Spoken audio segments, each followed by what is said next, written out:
foregår der her? Hej far. Er det okay, hvis jeg holder fri resten af dagen? Det er helt okay. Du godeste, Natalie. Du har kjole på. Jeg troede ikke engang, du havde nogen kjole. Hvordan ser jeg ud? Du er godt klar, at du har en olieplet på størrelse med Alaska på kjolen, ikke? Ses den meget. Hey Natalie, jeg har masser af kjoler. Kom, så kan jeg finde en til dig. Hvorfor i alverden har hun taget kjole på? Der er kun én grund til en pige, der kjole på. Det starter med D og slutter med G. Okay, så staver vi. D-R-E-N-G. Du tror da ikke, det er på grund af en eller anden dreng? Ja, må ikke. Hun har aldrig været interesseret i drenge før. Hør, du tror da ikke, det er på grund af ham rotebøllen, vel? Hvorfor skulle hun dog være interesseret i ham?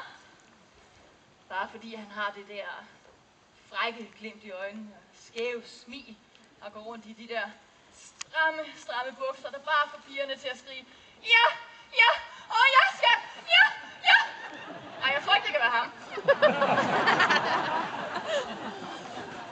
Tænk engang, min lille pige klæder sig pænt på for en drengs skyld. Hør, en skøn dag, så forlader hun mig måske. Gør hun ikke? Hvad snakker du om?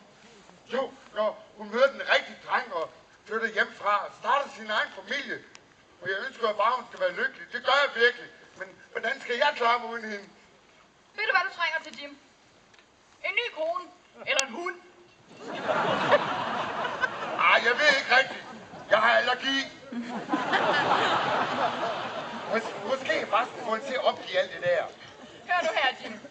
Blander jeg mig nogensinde i dine sager? Sådan cirka en gang i timen. Nå, det er også fordi, du begår en masse dumheder. Hør nu her. Når hun kommer tilbage, så skal du bare fortælle hende, hvor pæn hun ser ud. Mine damer og herrer, nu kommer hun. Top of the pop, the fashion queen. Hun er smuk, og hun er moderigtig, og hun er meget Lad hende nu bare komme ind, Lorraine. Tada!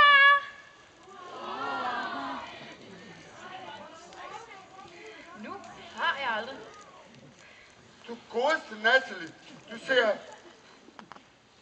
Dum ud. Nej. Du ligner fuldkommen. Hvem?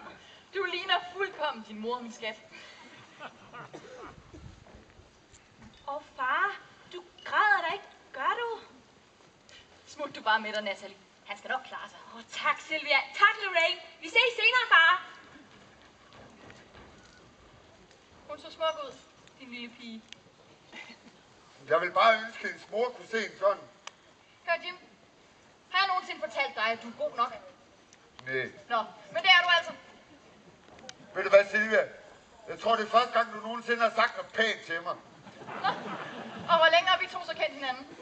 20 år. Så går der nok 20 år, før det sker igen. Hør. Hvor længe er det egentlig siden, du har kysset en fyr? 6 lykkelige år. Savner du det nogensinde? Ved du hvad?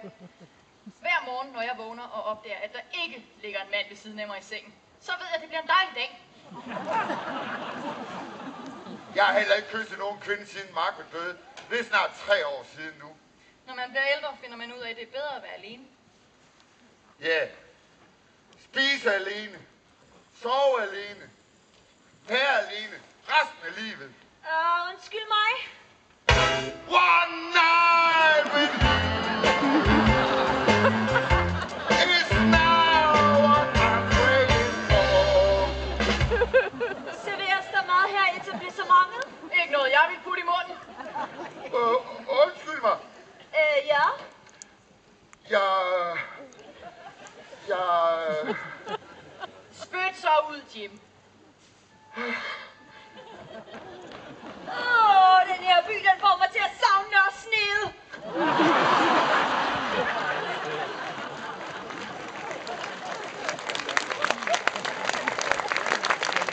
Han kommer til at gøre sig selv til grin for det kvindemenneskelige skyld. Sådan er det, når man bliver forelsket. Forelsket? Han er overhovedet ikke forelsket. Hvorfor råber du, mor? Det gør jeg aldeles heller ikke. Og pas på dit arbejde. Forelsket.